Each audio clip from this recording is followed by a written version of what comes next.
The breakthrough. The observation deck of Outpost Horizon offered a spectacular view of the Sagittarius Arm, but Dr. Eliza Reeves barely noticed it anymore.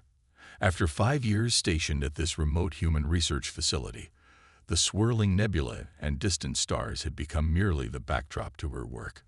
She pressed her palm against the transparent aluminum viewport, feeling the subtle vibration as another Tyrannax Imperial transport sailed past, its massive engines emitting the characteristic purple-blue glow that had dominated interstellar travel for the past 8 millennia. Still obsessing over their drive signatures, Commander Jackson appeared beside her, 2 steaming cups of synthetic coffee in his weathered hands. Eliza accepted one with a grateful nod. "They're inefficient, Marcus. The Tyrannax have used the same gravitational displacement technology since before humans discovered fire. It's like they stopped innovating entirely." "That's what happens when you rule the galaxy for 10,000 years, Jackson replied with a shrug. No incentive to improve. The Tyrannax Empire had welcomed humanity into the galactic community 3 centuries ago. Welcome being a generous term for what amounted to reluctant tolerance. Humans were permitted to colonize a modest sector of space and conduct trade under strict imperial oversight. Technological development, particularly in the realm of Starship propulsion, was tightly regulated by the Galactic Standards Bureau, an institution dominated by the long-lived Tyrannax. The simulation results came back, Eliza said, her voice dropping to a near whisper despite the empty observation deck. "My quantum cascade theory works. Mathematically, at least." Jackson's eyebrows shot up. "You're certain?" "The math checks out.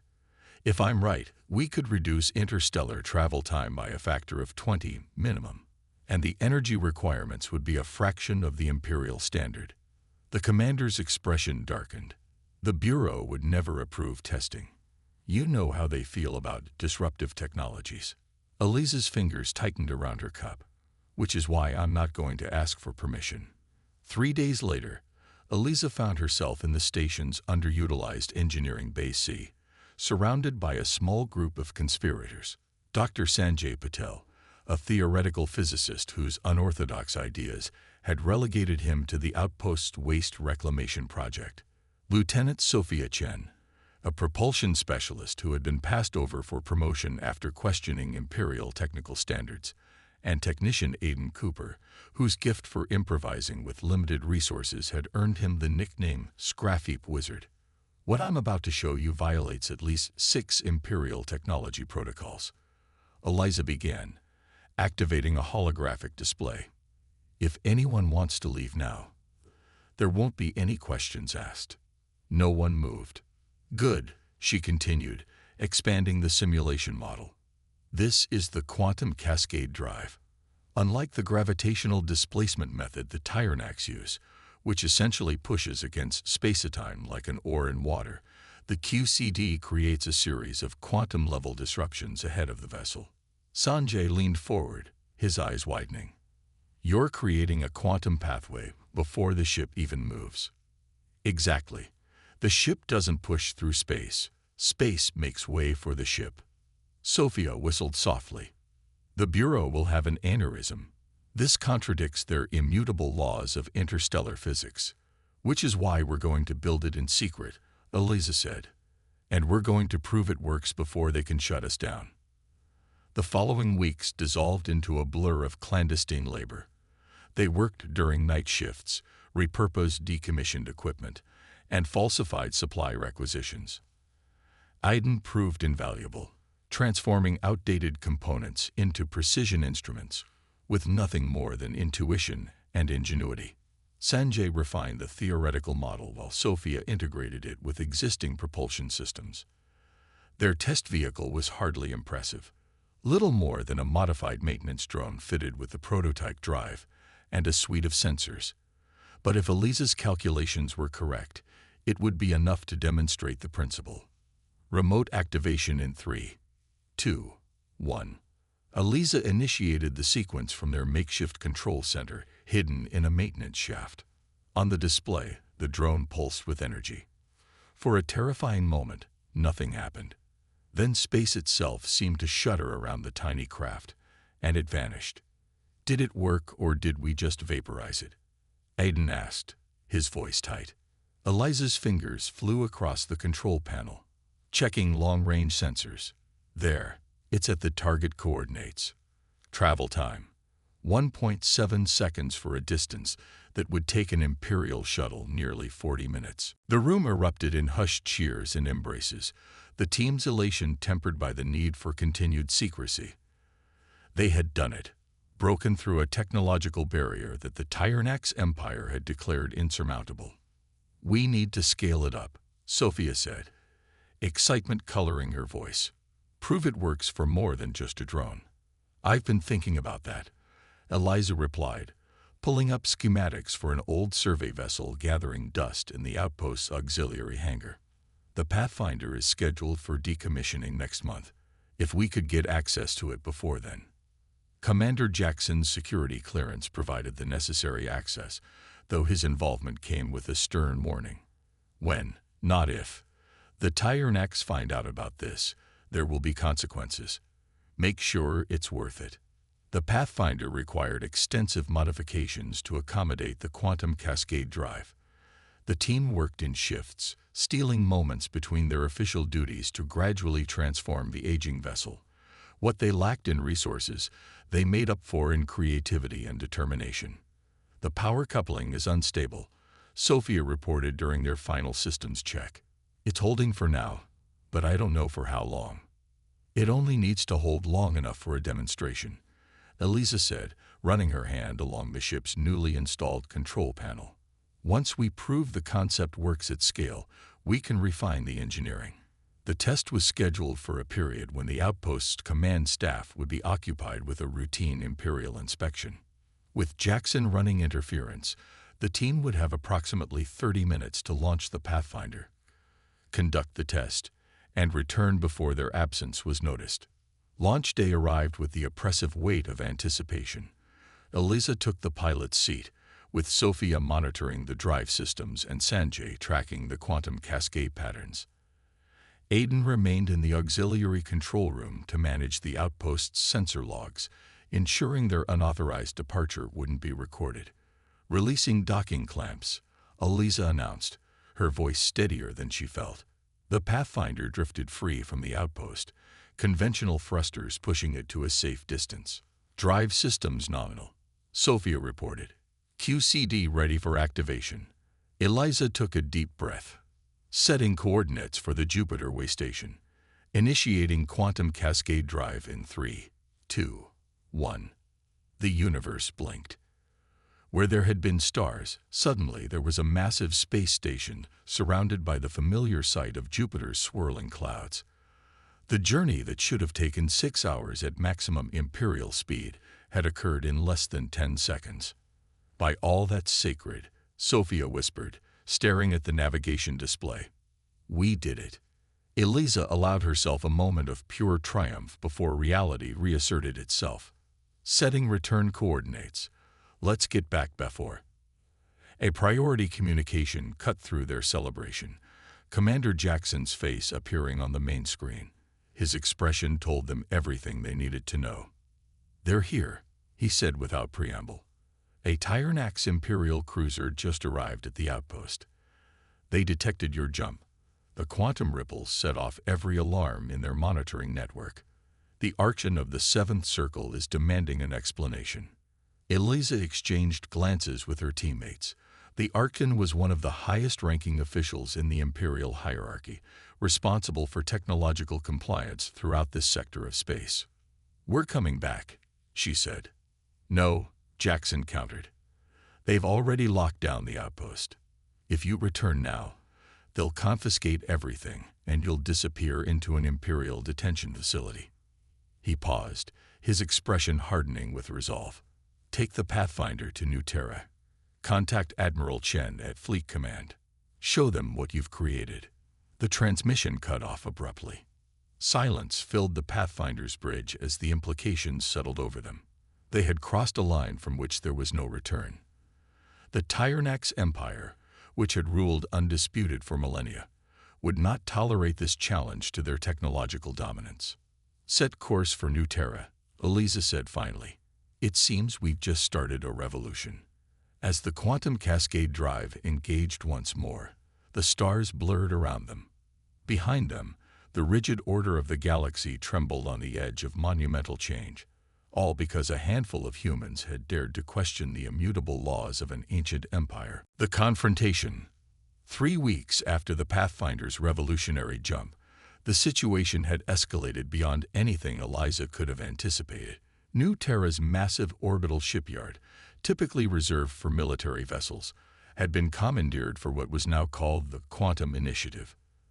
The Pathfinder, stripped down to its frame, became the blueprint for humanity's technological rebellion. The Tyrannax have issued a formal censure, Admiral Chen announced, striding into the secure conference room, where Eliza and her team were finalizing designs for a larger QCD prototype. Admiral Mai Chen, commander of the Terran Defense Fleet, had immediately recognized the strategic implications of their discovery. Her weathered face, marked by decades of military service, revealed nothing of her thoughts as she continued. They're demanding we surrender the technology and all research materials, citing violation of Technological Development Treaty Section 47 Alpha, which we never actually signed, Sophia pointed out. Humanity was forced to acknowledge existing patents, but we never agreed to restrict future innovation. A legal technicality they'll ignore, the Admiral replied, taking a seat at the head of the table. The Tyrannax Imperium has dispatched Archon Ziv Eric himself to resolve the situation. His diplomatic vessel will arrive tomorrow. Eliza felt a chill at the name. Ziv Eric was legendary for his unwavering enforcement of imperial technological standards. Over his 500-year career, he had systematically suppressed dozens of emerging technologies that threatened Tyrannax dominance. We can't back down now, she said.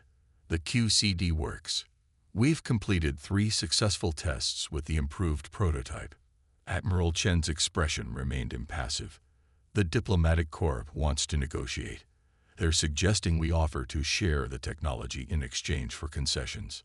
Share it so they can bury it, Sanjay muttered, like they did with the Proximan gravitic manipulators and the Centauri temporal sensors.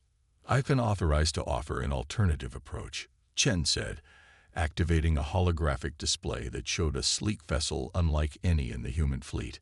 This is the Defiant, our newest deep space explorer. We've been retrofitting it with your quantum cascade drive for the past week. Aiden whistled appreciatively. That's significantly larger than anything we tested. The scaling issues have been resolved, the Admiral continued. My engineers adapted your workarounds quite effectively. The Defiant will be ready for its maiden voyage when Archon Ziv Eric arrives. Eliza studied the Admiral's face, suddenly understanding. You're planning a demonstration. A statement, Chen corrected. The Tyrannax have controlled interstellar travel for millennia because they established the framework and forced everyone else to operate within it. It's time to show them that humanity won't be constrained by their limitations. The Archon's arrival was preceded by a flight of Imperial escorts, their distinctive wing-like configurations cutting through New Terra's orbit with practiced precision.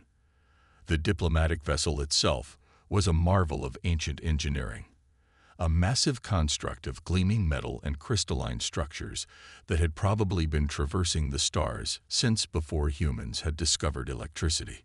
Eliza stood alongside Admiral Chen in the primary reception chamber as the Tyrannax delegation disembarked.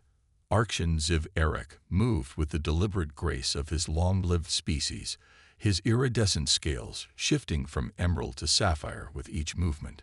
Standing nearly 2 meters tall, with 4 articulated arms and a crest of fine sensory filaments crowning his elongated head, he embodied the majesty and alienness of the ancient empire. Admiral Chen, the Archon's voice resonated with harmonic undertones that human vocal cords could never replicate. I come with the authority of the 17 circles of the Imperium to address this unfortunate situation. Archon Ziv Eric, Chen replied with a formal bow calibrated to show respect without subservience. New Terra welcomes you. May I present Dr. Eliza Reeves, the primary architect of the quantum cascade drive. The Archon's multifaceted eyes fixed on Eliza, their depths revealing nothing of his thoughts. Dr. Reeves, your violation of established physical principles has caused considerable disruption to Imperial monitoring systems. Quite impressive for a species so new to the galactic community. The laws of physics aren't subject to Imperial patents, Archon, Eliza replied, maintaining eye contact despite the unsettling alienness of his gaze. The QCD represents a new understanding of quantum mechanics, not a violation of them. A semantic distinction without significance, Ziv Eric dismissed with a wave of his lower right hand. The Imperium has maintained technological standards for reasons beyond human comprehension. Your species' tendency toward reckless innovation without consideration of consequences is precisely why such standards exist. Admiral Chen intervened smoothly. We've prepared accommodations for you and your delegation. Perhaps after you've rested, we might discuss this matter more productively. There is little to discuss, the Archon replied. The technology must be surrendered. The alternative would be regrettable for human-Tyrannax relations. As the delegation was escorted to their quarters, Eliza turned to the Admiral. He has no intention of negotiating. Of course not, Chen agreed. That's why the Defiant launches tonight. Under cover of darkness, Eliza and her team boarded the Defiant alongside a select crew chosen by Admiral Chen. The vessel hummed with energy as final preparations were completed. The quantum cascade drive integrated seamlessly into its advanced systems. The Tyrannax are monitoring us, Sophia reported from her station. Their sensors are scanning the shipyard. Let them watch, Chen replied from the captain's chair. Navigator, set course for the Hercules cluster. Eliza's breath caught. Admiral, that's over 2,000 light-years. Even with the QCD, we've never attempted a jump of that magnitude. The calculations check out, Sanjay interjected, reviewing the navigation data. Theoretically, it's possible. Theory becomes reality today, Chen said firmly. Initiate launch sequence. The Defiant slipped its moorings silently, conventional engines pushing it clear of New Terra's orbital perimeter. Almost immediately, alarms sounded as Imperial vessels moved to intercept. We're receiving a priority communication from Archon Ziv Eric, the communications officer announced. On screen, Chen ordered. The Archon's face appeared, his usual composure fractured by obvious anger. Admiral Chen, this unauthorized launch constitutes a direct violation of Imperial directives. Return to orbit immediately or face severe consequences. With respect, Archon, we're conducting a routine test of a new propulsion system. If you care to observe, I believe you'll find it educational. She signaled for the connection to be cut. Engage the quantum cascade drive. Eliza held her breath as the drive activated. Around the ship, space itself seemed to shudder and flex. The stars on the view screen blurred, stretched, and then suddenly reassembled themselves into an entirely different configuration. Jump complete, the navigator announced, amazement evident in his voice. We've reached the Hercules cluster. Travel time, 47 seconds. A journey that would have taken an Imperial vessel nearly 6 months had been accomplished in less than a minute. The crew erupted in cheers as the Defiant glided serenely between the massive stars of the distant cluster. Set course for New Terra, Chen ordered once the celebration had subsided. Let's show the Archon what humanity is capable of. Their return caused even greater consternation. The Defiant materialized directly alongside the Archon's diplomatic vessel, the quantum wake buffeting the ancient ship like a leaf in a storm. Within minutes, they received a demand for an immediate audience. Archon Ziv Eric awaited them in New Terra's Grand Council chamber, his entire delegation arrayed behind him. For perhaps the first time in his centuries-long career, the Imperial representative appeared genuinely unsettled. Your demonstration was received, he began without preamble. The Imperium must express its profound concern over such reckless deployment of untested technology. The quantum cascade drive has been thoroughly tested, Eliza countered. As you've just witnessed, it functions precisely as designed, reducing interstellar travel time by a factor far greater than we initially calculated. The technology represents a fundamental shift in the balance of power, Ziv Eric said, all pretense of diplomatic niceties abandoned. The Tyrannax Imperium cannot permit such destabilizing innovation to proliferate unchecked. Admiral Chen stepped forward. The technology is already being implemented across our fleet, Archon. Within 6 months, every human vessel capable of spaceflight will be equipped with a QCT. You can't suppress this innovation. You fail to understand the consequences, the Archon warned. For millennia, the Imperium has maintained order through technological consistency.